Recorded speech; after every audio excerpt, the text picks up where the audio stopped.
Voilà, très bien. Alors, donc si vous êtes là, j'imagine que c'est parce que vous êtes vous-même des élèves en classe de première, en particulier en première générale, ou des parents d'élèves de classe de première, et que vous souhaitez en savoir plus sur le français, sur les attentes du français, et en particulier donc ce webinaire qui est consacré aux manières, aux techniques, aux conseils de fichage. Comment ficher, comment constituer des fiches tout au long de l'année pour le cours de français et dans la perspective du bac de français. Je vais vous en parler un petit peu, puis au passage, on parlera de certaines attentes qu'il y a au bac de français pour bien réussir son bac de français. Je suis moi-même, j'interviens moi-même pour PGE, PGO. Après, bon, je vais me présenter plus complètement, mais j'interviens moi-même pour des stages à distance. Donc là, d'après les noms que je vois parmi les participants, il n'y a personne qui assiste pour l'instant, qui a pour l'instant assisté au stage de pré-rentrée. Mais peut-être que parmi vous, certains seront tentés de faire le stage de la Toussaint et puis le stage de Noël. En tout cas, ces stages sont ouverts quel que soit finalement les moments où vous êtes inscrit. Donc, vous pouvez ne pas vous inscrire à la Toussaint et vous inscrire à Noël, et ainsi de suite. Donc, je vais projeter un PowerPoint. Donc, je vous ai partagé mon écran. Voilà.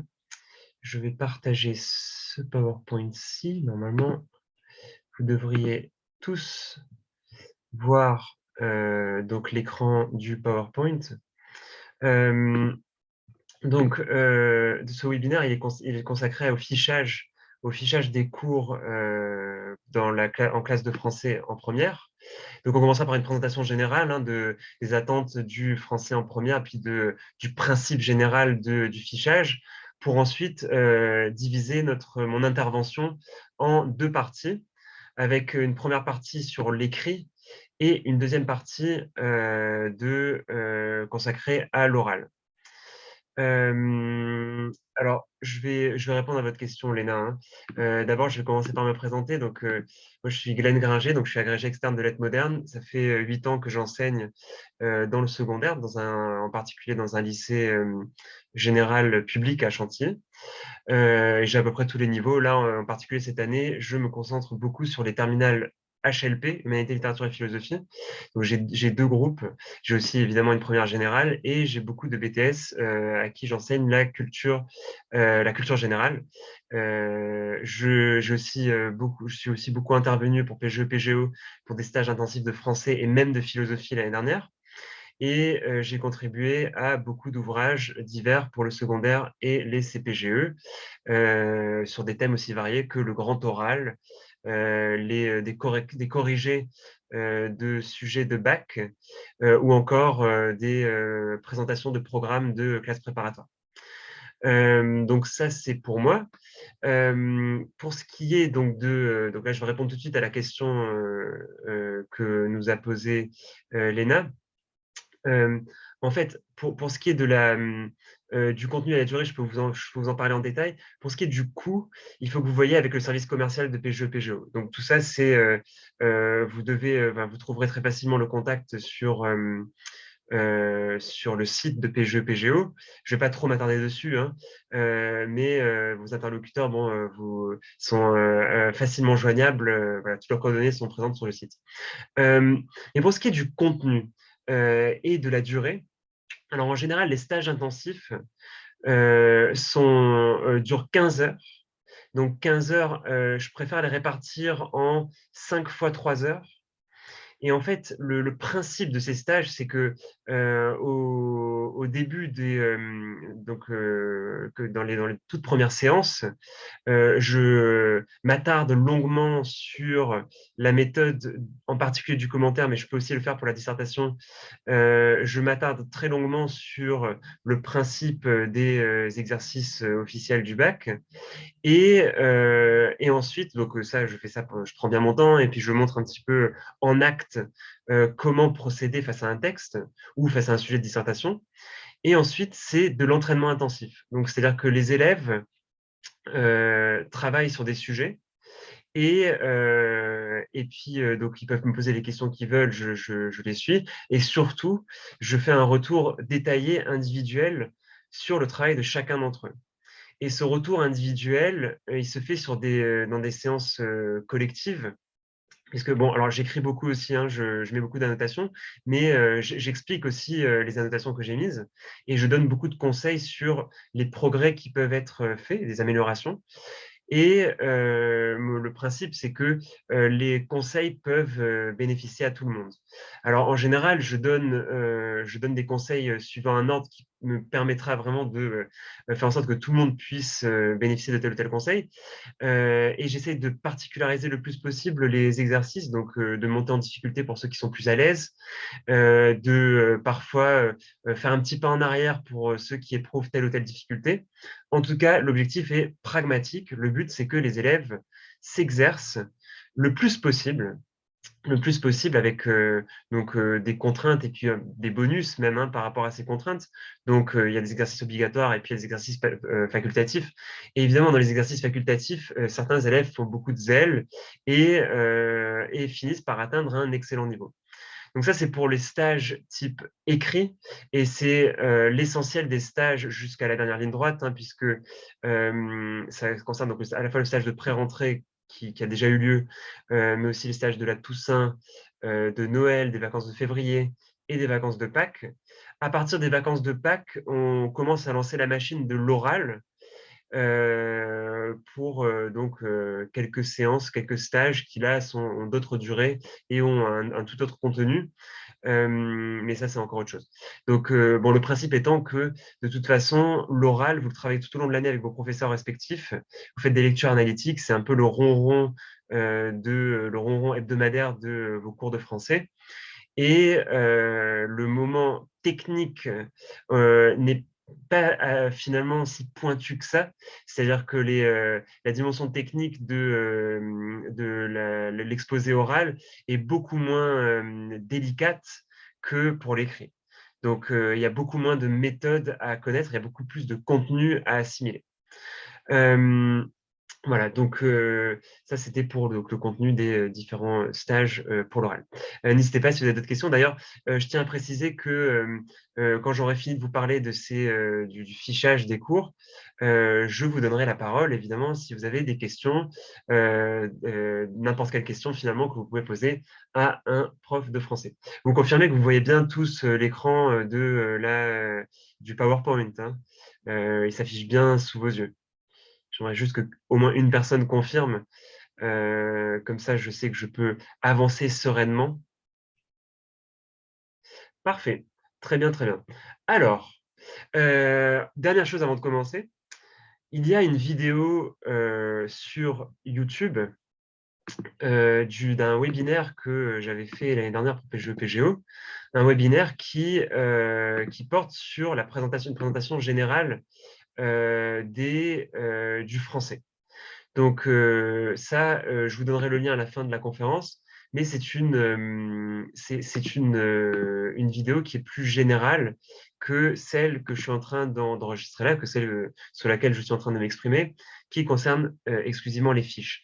Bon, rien de mieux que de participer au stage, évidemment, pour avoir des conseils encore plus précis, pour avoir, je vous enverrai, si vous participez au stage, je vous enverrai évidemment toutes les fiches méthodes qu'il faut. Vous voyez, fiche, c'est un peu le même mot pour deux choses différentes dont je vais parler, mais donc je vous transmettrai beaucoup plus de contenu évidemment que deux webinaires d'une heure. Alors, à quoi bon ficher? Évidemment, ficher, disons que quand on fiche, on peut faire d'une pierre deux coups. On fait d'une pierre deux coups, c'est-à-dire que ficher, ça permet de comprendre son cours et aussi de l'apprendre. Donc, alors, pour celles et ceux qui ne seraient pas trop familiers du fichage, le principe étant que vous avez votre cours, ce cours que vous avez obtenu par prise de notes ou par polycopier tout simplement, ou dans un manuel ou par une autre source. Ce cours qui contient un certain nombre de détails, eh bien, on le fiche pour en retenir les aspects essentiels que l'on va vouloir retenir. Les aspects essentiels qui vont nous permettre de réviser efficacement dans la perspective d'un contrôle, d'un DST, du bac Et donc ce fichage permet de faire d'une pierre deux coups puisque, il permet de constituer un outil facile à manipuler, très pratique dans la perspective de révision. Mais le fichage en lui-même permet de, s'approprier le cours, de bien le comprendre et d'apprendre. C'est déjà une première phase d'apprentissage. Évidemment, ce fichage ne peut se faire que de façon active. Il ne faut pas qu'il se fasse de façon mécanique, sinon, on risque, de, rater, tout ce qu'on est en train d'écrire. Donc, si on se contente de recopier certains passages que l'on a vaguement identifiés comme étant importants, eh bien, on perd la moitié des bénéfices à ficher. Alors, ces fiches doivent être personnelles. Vous pouvez pas emprunter les fiches d'un camarade, vous pouvez pas moi, je ne peux pas vous donner des fiches, enfin, je peux vous en donner, mais des fiches, qui sont, extrêmement générales. C'est vous qui vous les constituez et qui vous les appropriez selon votre propre système d'abréviation, selon votre propre, compréhension du cours et seule la personne qui a fiché est capable de vraiment se relier. En tout cas, une fiche efficace, c'est une fiche qui est vraiment personnelle. Ces fiches ne dispensent pas du cours, c'est un complément du cours, enfin c'est un complément, c'est-à-dire que c'est le résumé synthétique du cours, mais évidemment, si on n'a pas du tout le cours en tête et qu'on n'a que notre fiche sous les yeux et qu'on ne se souvient même plus du moment où on l'a fiché, eh bien, il va falloir se référer à nouveau au cours. Donc, les fiches ne se substituent pas au cours. Alors, ces fiches comportent des formats et sont, de nature très différente d'une matière à l'autre. Donc dans les matières scientifiques, vous allez, plutôt, faire des fiches avec des théorèmes, avec des formules, avec, éventuellement des démonstrations. En histoire, vous allez peut-être mettre plus des dates ou des problématiques générales. En français, ça va être assez différent et puis ça dépend vraiment des épreuves en question. Donc il y a vraiment des fiches très différentes pour le commentaire et pour la dissertation. Dernière remarque que je n'ai pas mise sur ce PowerPoint, le format, comment dire, le support de vos fiches doit aussi vous être propre. C'est-à-dire que si vous vous sentez plus à l'aise à faire des fiches papier format Bristol parce que vous arrivez à bien les manipuler, c'est très bien. Si vous préférez des fiches tapuscrites à l'ordinateur, c'est très bien aussi. Faites surtout en sorte que ces fiches soient synthétiques. Alors, si vous travaillez sur du papier, de toute façon, même si vous tapez à l'ordinateur, je vous conseille ensuite d'imprimer. Je vous conseille d'avoir des fiches seulement sur le recto. Alors ça, c'est un peu le b.a.-ba des fiches. Pourquoi le recto? Parce que on peut étaler toutes les fiches devant soi, de sorte à tout voir en un seul coup d'œil. Donc, je vous conseille vraiment d'utiliser seulement le recto. Mis à part cette contrainte-là, faites vraiment comme bon vous semble. Et d'ailleurs, en termes de normes de longueur de chaque fiche, je ne vous fixerai pas de contraintes particulières. Disons qu'il faut que vous-même vous trouviez le bon équilibre entre des détails importants et puis des détails plus anecdotiques, que vous pouvez retenir sans qu'ils soient présents sur votre fiche. Alors, pour l'écrit, bon, les épreuves écrites en première que vous aurez pour le bac sont au nombre de 2, donc au choix. Vous avez le choix entre le commentaire et la dissertation. Je vous rappelle que l'épreuve dure 4 heures et que le commentaire, tout d'abord, est un commentaire sur un texte qu'a priori, vous n'aurez pas étudié tout au long de l'année. Ou alors, c'est par coïncidence, à moins que par coïncidence, vous l'ayez déjà vu. Mais c'est un texte qui, a priori, devrait être inconnu. Et donc, pour s'entraîner aux commentaires de texte, eh bien, il faut s'entraîner sur des textes inconnus, qu'on n'a pas déjà étudiés en classe, dont on ne connaît pas forcément des éléments d'histoire littéraire et dont on n'est pas capable de sortir un plan sur pied. Donc, pour progresser en commentaire, il faut s'entraîner, s'entraîner, s'entraîner. Et pour s'entraîner, eh bien, il faut réussir à respecter la méthode, évidemment, donc la méthode générale du commentaire. Alors ça, je vous conseille même pas de faire une fiche dessus, puisque vous allez tellement vous l'approprier dans vos entraînements aux commentaires que vous n'avez pas besoin véritablement de faire une fiche commentaire. Même si, évidemment, les étapes, ne serait-ce que les étapes de la rédaction ou les étapes de l'introduction, les différentes étapes où les éléments doivent apparaître, vous pouvez, comme pense-bête, l'avoir sur une fiche. Mais ce n'est pas le plus essentiel. C'est pas le plus essentiel. Alors, je vous répète un petit peu je vous répète. Je pars du principe que vos professeurs respectifs vous en ont déjà un peu parlé, que ce soit cette année ou l'année de seconde. Mais donc, j'espère ne pas vous apprendre ce que je vais vous dire là maintenant, ce sur quoi nous allons nous attarder 2 minutes. Ce texte, il appartient à l'un des 4 genres étudiés, 4 objets d'étude étudiés en français. Donc, et ce, finalement, depuis que vous étudiez le français, depuis presque l'école primaire.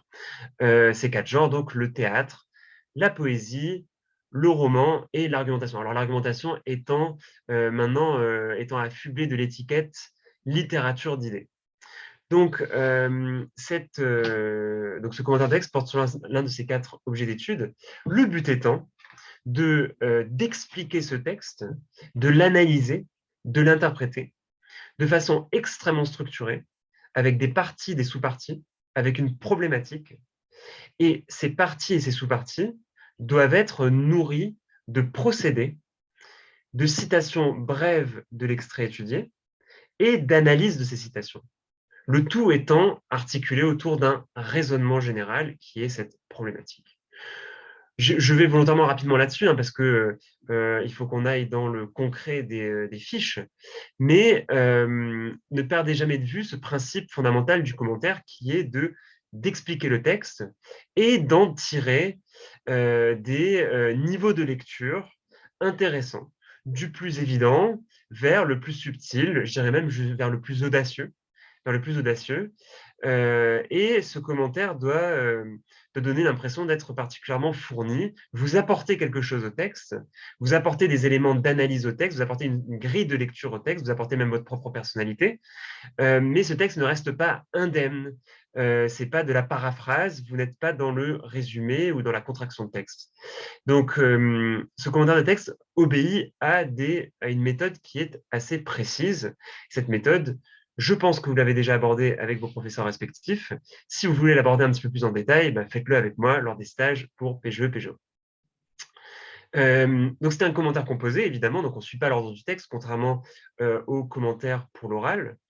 Et ce commentaire doit être rédigé dans une langue riche, variée, précise, et j'ajouterais même élégante.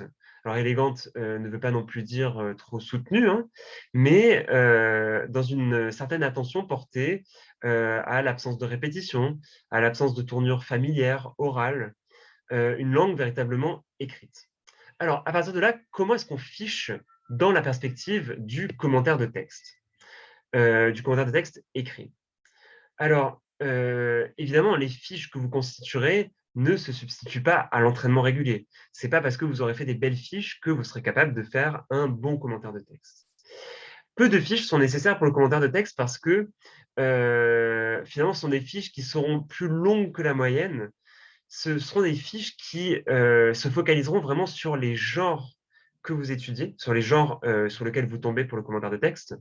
Et comme vous ne pouvez tomber que sur 4 genres, vous allez principalement vous articuler autour de 4 fiches. Alors, pas que 4 fiches, mais principalement 4 fiches. Alors, ces 4 fiches donc, correspondent à chacun des objets d'étude, auxquels s'ajoutera une fiche sur les figures de style et une autre sur les registres littéraires. Alors, j'ai compté 7 fiches en tout, mais non, ça fait donc 6 fiches. Je corrigerai mon PowerPoint. Donc, c'est 6 fiches en tout. Alors, comment on fait pour ces fiches? Pour chacun des procédés, donc pour chacun des genres étudiés, vous devez faire une fiche procédé littéraire. Donc une fiche, par exemple, procédés théâtraux. Donc des procédés qui portent sur le genre théâtral. Cette fiche est évidemment inspirée par les méthodes que peuvent vous distribuer vos professeurs, les fiches qui se trouvent à la fin de vos manuels et les fiches que moi-même je peux vous distribuer lors des stages. Ce sont des fiches qui ont déjà une bonne structure dans ce qui vous a déjà été fourni par ces différents biais. Cette fiche-là, vous devez la reprendre donc garder sa structure. Donc, si on prend l'exemple du théâtre, donc au théâtre, ben, vous savez tous qu'il faut étudier ce qu'on appelle les indications scéniques, donc les didascalies. Les didascalies, vous apprendrez, vous avez déjà appris que ces didascalies peuvent être réparties en deux types, les didascalies internes et les didascalies externes. Vous, ce que vous allez faire dans votre fiche, c'est que vous allez donc reprendre ces entrées-là, vous allez reprendre la structure des procédés et vous allez y ajouter des exemples. Des exemples que vous aurez rencontrés, alors peut-être pour un DST par exemple, ou pour des exercices d'entraînement. En tout cas, vous allez y ajouter certains exemples qui vont vous permettre d'être capable d'utiliser ces procédés. Donc, si on prend une didascalie externe, si on prend un personnage qui dit, entre parenthèses, en italique, soupirant, eh bien, vous allez mettre comme exemple, ça c'est un exemple qui est évidemment élémentaire, et vous en trouverez des plus sophistiqués, vous allez mettre dans votre propre fiche didascalie interne, indication scénique extérieure à la réplique, et en dessous vous allez mettre exemple, personnage qui dit soupirant, et là, vous mettez une petite flèche et vous interprétez, vous fournissez un élément d'analyse de cette didascalie-là. Et l'idée principale qui peut vous venir, par exemple, mais tout ça, c'est tout au long de l'année, hein, vous allez fabriquer vos fiches avec l'expérience que vous acquérez tout au long de l'année. Cette analyse, ça peut être, par exemple, une vivacité sur scène, une expressivité sur scène, un personnage spectaculaire. Bon, alors peut-être pas pour soupirant, mais un personnage vivant, un personnage émotif. En tout cas, vous mettez un exemple d'interprétation. Et ça va constituer vos fiches. Donc, vous avez un procédé, et à côté de chaque procédé, vous avez un exemple. Et ces fiches-là, vous devez les faire tout au long de l'année, au fur et à mesure que vous étudiez tel ou tel objet d'étude. Donc, elle doit être complétée tout au long de l'année. C'est exactement, donc c'est 4 fiches. Et à ces 4 fiches s'ajoute une fiche sur les figures de style. Donc, bon, ça, je l'ai écrit sur le PowerPoint, mais je ne l'avais pas forcément précisé. Ces fiches-là seront particulièrement longues. Donc, elles peuvent faire, si vous utilisez des fiches Bristol, vous pouvez faire peut-être 3 fiches Bristol par fiche. Bon, le terme est un peu trop polysémique, hein. Mais en tout cas, par objet d'étude. Donc, n'hésitez pas à faire des fiches longues pour la préparation aux commentaires de texte. Pareil pour les figures de style. Donc, métaphore, hyperbole, comparaison, énumération. Et puis, vous pouvez aller vers des figures de style particulièrement sophistiquées, voire peu connues, comme l'hyperbate, l'hypotypose, etc., etc. Bon. Donc, vous faites 6 fiches pour le commentaire de texte. Sachant qu'il y a aussi une fiche sur les registres littéraires. Cette fiche sur les registres littéraires peut être un petit peu plus concise que les autres. Quoique, hein, il y a quand même beaucoup de registres littéraires différents. Pour ce qui est, donc là c'est pour le commentaire de texte, principalement, pour le commentaire de texte écrit, tel est le nombre de fiches que vous devez faire. Pour ce qui est de la dissertation, alors, vous pouvez avoir une prédilection pour le commentaire ou pour la dissertation. Vous pouvez être indécis pour l'un ou pour l'autre. En tout cas, si vous êtes absolument résolu à choisir le commentaire de texte, vous pouvez faire l'économie des fiches de dissertation et vice-versa. Alors, la petite nuance que j'apporterai par rapport à ça, c'est que vous commencez, donc là on est bientôt aux vacances de la Toussaint, vous commencez toutes et tous à être habitués aux lectures analytiques que vous faites en classe dans la perspective de l'oral. Et vous avez commencé à vous rendre compte que sur les 5 fiches, sur les 5 lectures analytiques par objet d'étude, 3 portent sur l'œuvre intégrale que vous avez lue et que vous étudiez de façon synthétique. Or, vous l'étudiez aussi dans la perspective de la dissertation. Donc, si vous étudiez par exemple Gargantua, donc nouvelle œuvre en programme, Gargantua qui est au choix avec d'autres œuvres, hein, donc c'est peut-être pas forcément Gargantua, ça peut être Olympe de Gouges, la Déclaration des droits de la femme et de la citoyenne, ou ça peut être les caractères de la Bruyère, En tout cas, si vous avez commencé par ça, par Gargantua, vous vous serez rendu compte que les cours que vous faites sur des extraits de Gargantua vous servent non seulement pour l'oral de la fin de l'année, mais aussi pour la dissertation. Donc, en 2 mots, si vous faites complètement l'impasse sur la dissertation, le risque est que ensuite, enfin, c'est même pas un risque, c'est une certitude. Vos efforts pour la préparation de l'oral seront beaucoup plus conséquents. Donc, il faudra faire beaucoup plus d'efforts pour être prêt pour l'oral, puisque vous aurez un petit peu occulté les œuvres au programme dans la perspective de la dissertation. Donc, quand on travaille la dissertation, on fait d'une pierre deux coups. C'est-à-dire que eh bien, on travaille pour l'épreuve elle-même et on travaille aussi des œuvres sur lesquelles on a de très grandes chances de tomber lors de l'oral. Alors, en 2 mots, la dissertation, évidemment, ça demande une méthode et un entraînement particulièrement approfondis. Si vous participez au stage, là, dès la Toussaint, je vous donnerai des sujets de dissertation potentiels, sachant que je ne pourrai pas vous donner autant de corrigés qui correspondent exactement aux œuvres que vous étudiez en classe, puisque les œuvres que vous étudiez en classe correspondent pas forcément à celles que moi je fais avec mes élèves, mais je le fais autant que possible. Et cette méthode-là est une méthode de réflexion sur un sujet, sur une question. Donc, il faut manipuler extrêmement minutieusement, de façon approfondie, j'ai pas envie de dire exhaustive, mais presque, la question qui vous a été posée. Il faut y répondre à l'aune de l'œuvre qui est au programme et du parcours d'études au programme. Alors, il faut être capable de la problématiser, il faut être capable de construire un plan, il faut être capable de mobiliser beaucoup d'exemples qui, pour la plupart, sont issus de l'œuvre en question. En moyenne, si on part du principe que vous faites, soyons ambitieux, hein, que vous faites 6 sous-parties, donc 3 parties de 2 sous-parties chacune, eh bien, il faut compter entre 1 et 3 exemples par sous-partie, parmi lesquels, alors, on peut dire que 75%, 80%, 90% même, sont issus de l'œuvre que vous avez étudiée. Donc, par exemple, Gargantua. Votre rédaction doit être claire, évidemment, et votre raisonnement doit être approfondi. Les fiches, à quoi servent-elles? Eh bien, elles servent à vous fournir des exemples, et elles vous aident à bien réfléchir sur le sujet, mais surtout à nourrir votre développement. Alors, il faut faire 3 fiches par œuvre. Ça me paraît essentiel et ce sont 3 fiches par œuvre qui pourront être de toute façon réutilisées dans la perspective de l'oral. Ces 3 fiches sont les suivantes. Une fiche générale sur l'œuvre, sur son résumé, sur l'intrigue, le schéma narratif par exemple, une partie sur la biographie, des éléments biographiques, sur le contexte historique et littéraire.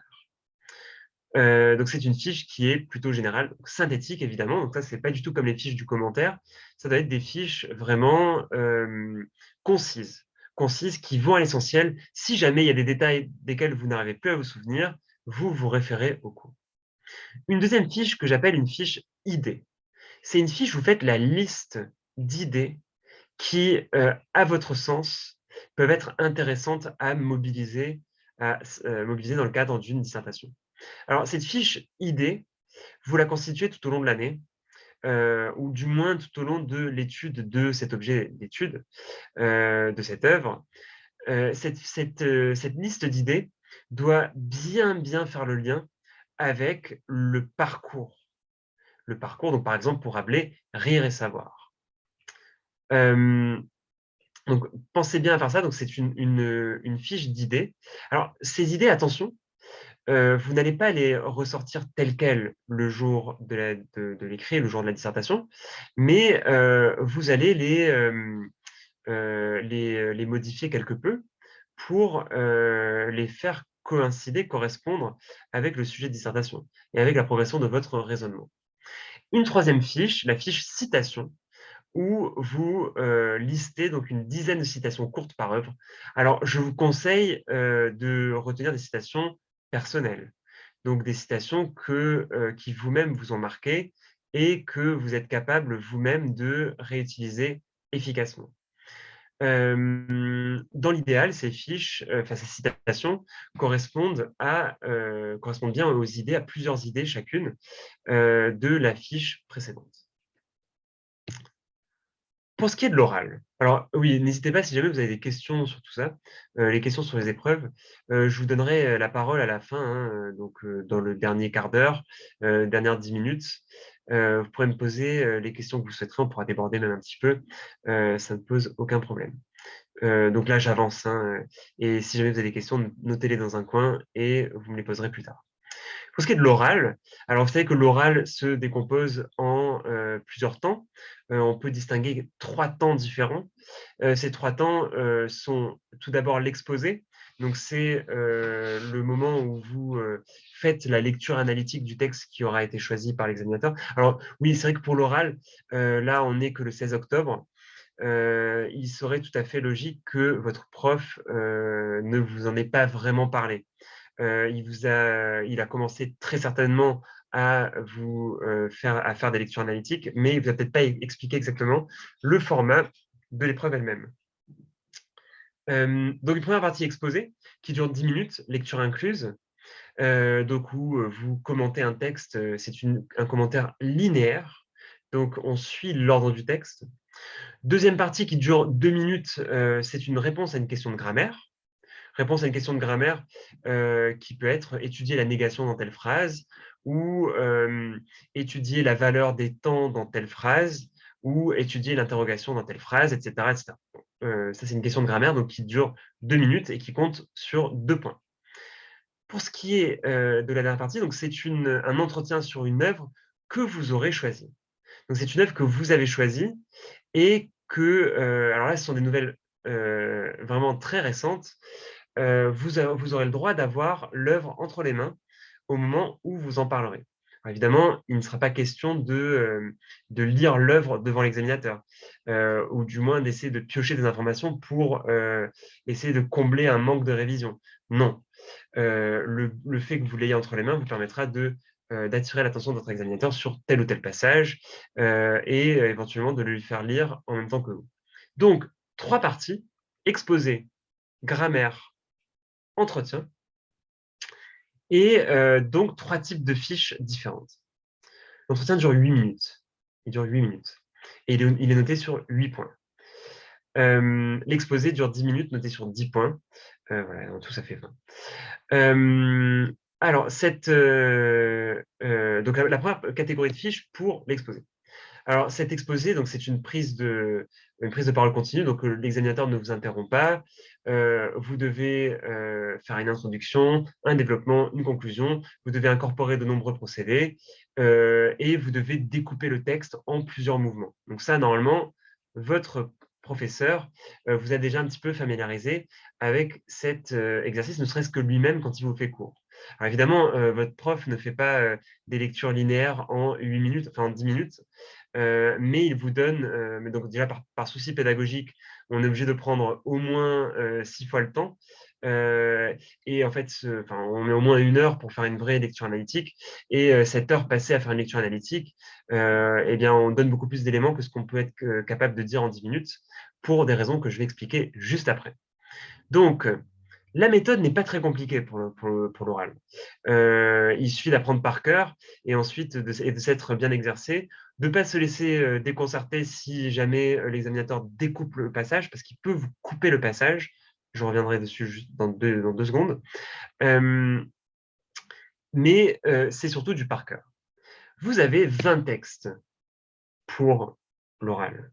Donc, 20 textes à présenter, parmi lesquels votre examinateur en choisira un. Donc, qui dit 20 textes dit 20 fiches. Chaque fiche comporte une introduction rédigée qui respecte bien la méthode de l'introduction, avec des éléments de contexte, une problématique et un découpage du texte en mouvement. Cette rédaction la rédaction de l'introduction doit se faire de façon très logique et très raisonnée. Donc, les étapes que vous rédigez doivent être connectées les unes avec les autres. Et ensuite, vous devez faire une liste de procédés sous forme de tirets que vous incluez dans chaque mouvement. Ces tirés, ces procédés doivent évidemment être interprétés. Dans votre fiche, vous devez être extrêmement synthétique. Donc, vous ne devez pas recopier votre cours. Il faut vraiment mettre, bon, alors là, énumération, et puis mettez une petite flèche, l'effet produit. Énumération donne un effet d'abondance, donne un effet d'insistance. Vous ne devez pas faire des phrases longues dans vos fiches.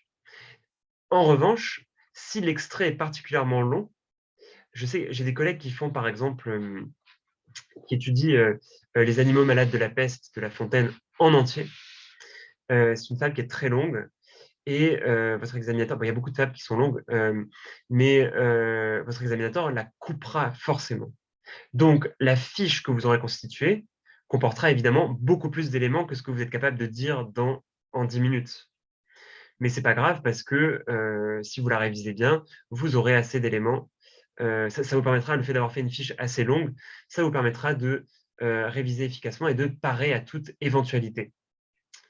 Donc ça, c'est vraiment la méthode classique des fiches pour une épreuve qui est historique, hein. C'est une épreuve qui existe depuis extrêmement longtemps, depuis des décennies et des décennies. Je pense que ça fait 40 ans, si ce n'est 50, que cette épreuve existe sous ce format. Alors, la petite nuance étant que maintenant, la lecture est linéaire, on suit l'ordre du texte, alors que jadis, il fallait faire un plan composé. En tout cas, il faut faire 20 fiches qui correspondent à vos 20 textes. Pour ce qui est de la question de grammaire, il faut faire une fiche par notion. Alors, avec des définitions et des exemples, ce sont des fiches qui doivent être particulièrement synthétiques, particulièrement brèves. Avec donc la liste de notions, je vous les ai mises là, les différentes notions sur le PowerPoint, avec l'interrogation, la négation, les subordonnées conjonctives circonstancielles, le lexique, les accords, les valeurs verbales. Bon, donc être capable de reconnaître un imparfait, de reconnaître un passé simple, éventuellement un imparfait du subjonctif, mais ça m'étonnerait que les examinateurs posent vraiment cette question. Et puis d'en donner la valeur. Pourquoi un passé simple? Si on repère un présent, quelle valeur? Est-ce que c'est un présent gnomique, c'est-à-dire un présent de vérité générale, ou est-ce que c'est plutôt un présent de narration? Bon. Phrase complexe et proposition relative. Vous faites une phrase une fiche, pardon, par notion. Là, on voit 8 notions. Donc, d'ailleurs, vous verrez, dans mon récapitulatif final, l'addition, j'ai mal compté le total, mais faites 8 fiches pour la grammaire. Ces fiches de grammaire, vous pouvez les faire au fur et à mesure des différents oraux blancs que vous avez à passer ou des différents points de grammaire que vos profs respectifs font, mais vous pouvez les faire progressivement. Si vous les faites un petit peu au dernier moment, c'est pas trop grave. C'est pas trop grave du moment que vous avez un tout petit peu réfléchi à la question en amont. Enfin, l'entretien sur œuvre se prête à la constitution de 2 fiches. 2 fiches sur l'œuvre que vous avez choisie et lue. Une fiche générale qui la résume en détail. Ce résumé, vous le faites assez conséquent et vous surlignerez dans ce résumé les éléments que vous indiquerez spontanément à votre examinateur. Donc, vous allez spontanément parler de telle œuvre que vous avez choisie. Si vous avez choisi En attendant Godot de Beckett, eh bien, vous mettez un résumé assez complet et vous surlignez ce que vous direz spontanément. Donc, vous ne vous attarderez pas spontanément sur certains détails, mais vous garderez les autres éléments dans votre réserve pour, au cas où votre examinateur vous pose des questions sur ces détails-là. Donc, cette fiche générale doit comporter à la fin 3 ou 4 passages qui vous ont marqué, des passages préférés, que vous serez capable d'évoquer avec précision. Donc, précision, si par exemple vous avez choisi En attendant Godot, eh bien, le passage qui vous a marqué, par exemple, ce sera le monologue de Lucky. Et ce monologue, vous devez être capable de le retrouver rapidement et d'en dire quelques mots intelligents. Donc, cette fiche générale, c'est votre fiche principale pour l'entretien. À cette fiche générale s'ajoute une fiche de comparaison avec d'autres œuvres. Cette fiche de comparaison prend la forme de listes d'idées en lien avec d'autres œuvres. Donc, vous voulez mettre en lien, En attendant Godot, et une autre pièce de Beckett, très bien. Vous la mettrez en lien avec Juste la fin du monde de Lagarce, très bien. Et parmi cette liste, la seule exigence, donc vous devez écrire quelques idées qui sont intéressantes et qui vous permettent de ne pas faire une simple analogie gratuite entre l'œuvre que vous avez choisie et une autre œuvre, mais où vous tissez un lien précis. Et la seule exigence, c'est que parmi ces œuvres, il faut absolument qu'il y ait une œuvre que vous avez étudiée au programme cette année ou qui figure dans votre liste de textes. Donc moi, je vous conseille vivement de faire ce genre de lien. Votre examinateur n'en sera que ravi, que plus ravi. Pour récapituler, combien de fiches et quand? Alors, il y a deux petites erreurs dans mon récapitulatif, puisqu'il y a 6 fiches pour le commentaire et 12 pour la dissertation. Donc, vous n'êtes pas obligé de toutes les faire si jamais vous avez choisi l'un des deux exercices plutôt que l'autre. En tout cas, ça fait 18 fiches pour les deux. Donc, ces fiches-là, vous les constituez tout au long de l'année. Bon, tout au long de l'année, au fur et à mesure des différents genres littéraires que vous abordez. 20 fiches pour les lectures analytiques de l'oral. Donc, 18 plus 20, ça fait 38. Alors, plutôt 8 fiches de grammaire plutôt que 10. Donc, ça fait 36. Et 2 fiches pour l'entretien sur œuvre. Donc, vous faites plutôt dans la perspective des entraînements pour l'oral. Donc, on en est à 38. Donc, on est plutôt autour de 40 fiches sur l'année. Voilà, sur ces bonnes paroles, là, il nous reste à peu près un quart d'heure. Hein, on peut déborder un peu, il n'y a pas de problème. Est-ce que vous avez des questions sur le bac de français en général, sur la façon dont vos années respectives se déroulent, ou sur ce que je viens de dire, sur les fiches que vous pouvez constituer? Si vous n'avez pas de questions, je trouverais bien des éléments à évoquer dans le quart d'heure qui nous reste.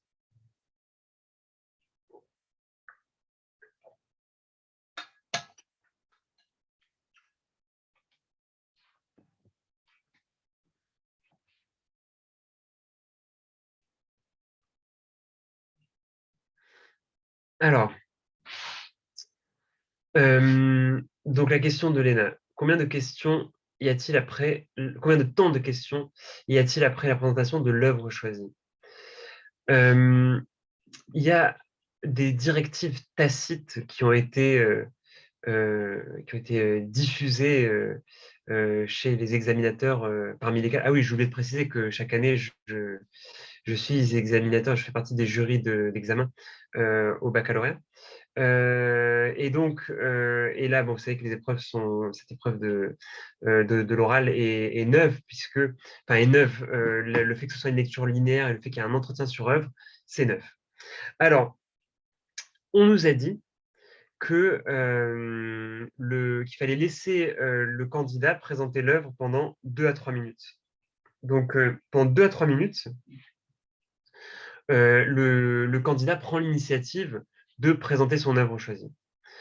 Alors, là, les conseils qu'on peut donner, ce serait d'abord faire une présentation générale, efficace, dans laquelle on dissémine des questions potentielles. Donc, par exemple, si vous... bon, je reste fixé sur un exemple, mais c'est toujours utile qu'il y ait un exemple pour donner un petit peu de chair à ce que je dis. Mais si vous parlez de En attendant Godot, si l'œuvre que vous avez choisie, c'est En attendant Godot, et ben, dans votre présentation générale, vous allez parler du théâtre de l'absurde. Et donc, vous allez laisser entendre que vous êtes capable de parler du théâtre de l'absurde en général. Et donc, vous allez faire un appel du pied pour que votre examinateur vous pose une question sur le théâtre de l'absurde. Donc, 2 à 3 minutes avant que l'examinateur vous pose, par soustraction, 5 à 6 minutes de questions une fois que vous avez présenté l'œuvre choisie. Mais quand on réussit bien sa présentation, en général, on arrive à anticiper les questions qui seront posées. Alors, pardon, dans ces 2-3 minutes de présentation de l'œuvre choisie, il faut intégrer les raisons pour lesquelles vous avez choisi cette œuvre. Donc ça, c'est très important, les raisons pour lesquelles vous avez choisi cette œuvre. Et il est absolument interdit de dire « j'ai choisi cette œuvre parce que j'ai bien aimé ». C'est évident que vous avez bien aimé, mais vous devez dire vous devez évoquer des raisons beaucoup plus précises, fouillées, beaucoup plus pointues, j'ai envie de dire. Alors, la question de Nelson, est-ce qu'il aura une préparation quelques minutes avant l'oral? Oui, une demi-heure. Une demi-heure de préparation pour 20 minutes de passage. Pendant cette demi-heure de préparation, eh bien, la fiche que vous aurez constituée, à laquelle vous n'avez évidemment pas le droit lors de votre préparation, peut vous inspirer. Donc cette fiche, ça peut être un bon exercice, enfin une bonne méthode que d'essayer de retranscrire de tête sa fiche. Pendant une demi-heure, c'est jouable. Sachant que pendant cette demi-heure, il faut aussi réfléchir à la question de grammaire qui peut prendre au dépourvu les candidats. Euh, et en même temps, si vous êtes capable d'évoquer les éléments de la fiche, parce que vous aurez fait des fiches aussi sur la grammaire, eh bien, c'est déjà la moitié des points largement acquises. C'est-à-dire 1,5 point sur 2. C'est-à-dire que même si vous avez mal réussi à relever ce qu'il y avait à relever, si vous avez bien appris votre fiche, que vous êtes capable de ressortir, par exemple, ce que c'est que la négation, eh bien, même si après c'est un peu maladroit, vous avez quand même 1,5 point sur 2.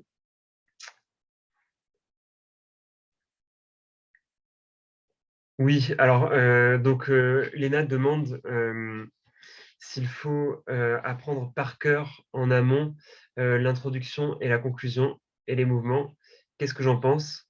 Je pense que c'est une très bonne idée. Alors, la conclusion, un peu moins. C'est moins indispensable.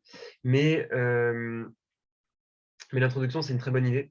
C'est une très bonne idée, en fait, parce que bon, vous aurez tellement travaillé que de toute façon, vous serez capable de parler de tel auteur, hein. En particulier, si vous tombez sur un extrait qui correspond à l'œuvre intégrale que vous avez étudiée. Mais le problème sera l'efficacité. L'efficacité de la parole, eh bien, ça se travaille. Ça se travaille. Même moi, avec l'expérience que j'ai, quand je dois faire une lecture analytique en temps imparti, eh bien, il faut que je réfléchisse bien à la question. C'est-à-dire que j'ai aucun problème à trouver les procédés, et puis à trouver les mouvements, et puis à trouver des choses à dire. Mais pour viser juste, pour ne pas être répétitif, ou du moins pour être répétitif, mais de façon efficace et de façon pertinente, eh bien, il faut avoir quand même un texte relativement fixe en particulier pour l'introduction. Donc, apprendre l'introduction, c'est bien pour pouvoir être vraiment efficace et pour ne pas perdre de temps dans différents détours. Pour ce qui est des mouvements, oui. Alors, je vais rajouter une nuance euh, sur ces mouvements. Comme l'examinateur peut éventuellement vous couper le passage. Donc, vous dire, ben, vous étudierez les 20 premières lignes de cet extrait du Rouge et le Noir, quoi, d'une autre œuvre. Si jamais votre plan ne coïncide pas bien avec le découpage, avec la coupe qu'a opéré votre examinateur, eh bien, vous risquez d'être un petit peu bloqué. Donc, il faut être capable de faire preuve d'un petit peu de souplesse pour réaménager un peu son plan. Mais maintenant que je vous ai dit ça, je me rends compte que ça ne vous empêche pas de les apprendre par cœur, ces mouvements. Vous les apprenez par cœur, enfin, d'ailleurs, ça ne prend pas beaucoup de temps, hein. Et puis, ensuite, il faut être un petit peu souple et être capable de les remanier au moment où l'examinateur vous a présenté la coupe en question. Je ne sais pas si j'ai été clair, en tout cas, voilà, donc j'ai répondu aux 3 premières questions. Est-ce que vous avez d'autres questions particulières?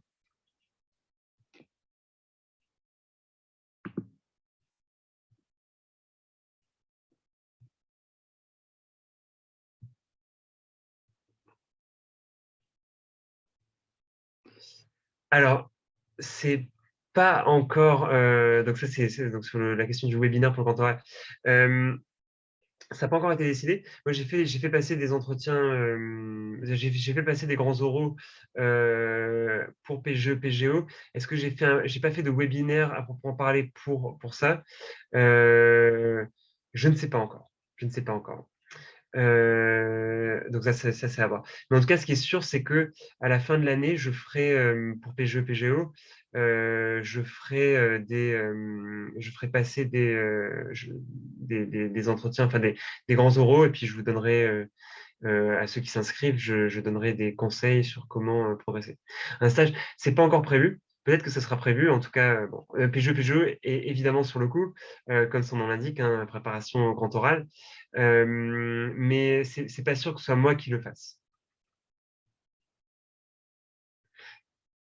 pour diverses raisons, qui impliquent notamment le fait que d'autres personnes qui sont des spécialistes du grand oral type Sciences Po sont déjà sur PGE, PGO. Alors, alors, tout dépend. Alors, pour le bac blanc, donc la question porte sur voilà, le nombre de textes pour le bac blanc. Ça dépend vraiment de vos établissements. Ça dépend vraiment de vos établissements. Moi, dans le mien, on fait des bacs blancs à partir du mois de février. Et en février, alors après, il y avait comme il y avait à cause du Covid, il y a eu plein de problèmes d'organisation. Mais en février, on fait passer les élèves sur 12 textes à peu près. Voilà. À la fin de l'année, c'est 20 textes. Alors là, pour le coup, c'est un des avantages de la réforme, c'est qu'il y a un nombre fixe national de textes. Et ce nombre fixe, c'est 20. Donc 5 par objet d'étude.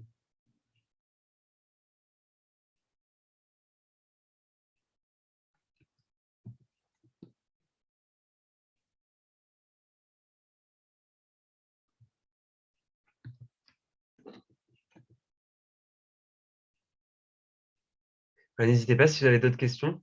Je suis en train de chercher le lien vers la vidéo YouTube de préparation au bac de français. Voilà, réussir le bac de français. Donc, je vous colle le lien.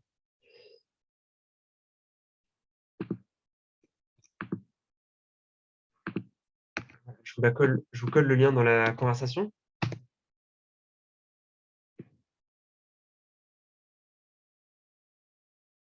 Alors, je vais vous donner mon adresse mail.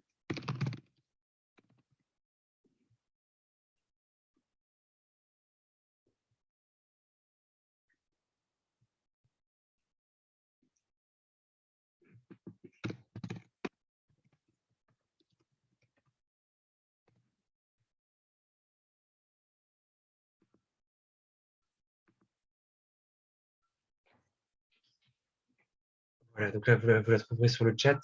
Bon.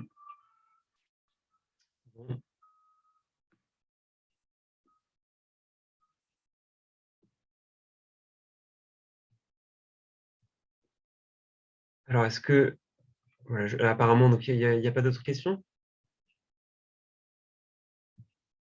Ah, alors,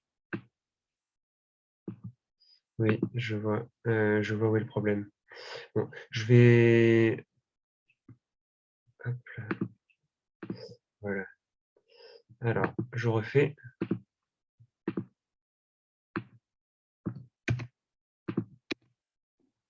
Voilà le lien et puis l'adresse mail.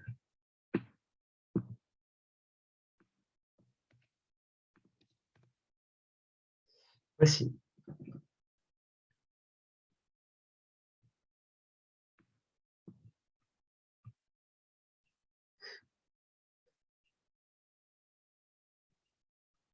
Si vous n'avez plus de questions, je vous souhaite une bonne fin de journée, un bon week-end et j'espère à bientôt dans des stages PGE, PGO. N'hésitez pas, donc vous pouvez vous inscrire à la Toussaint, à Noël, en février, en avril, et puis même en juin dans les stages intensifs pour l'oral. Voilà, bonne journée et puis au revoir à tous.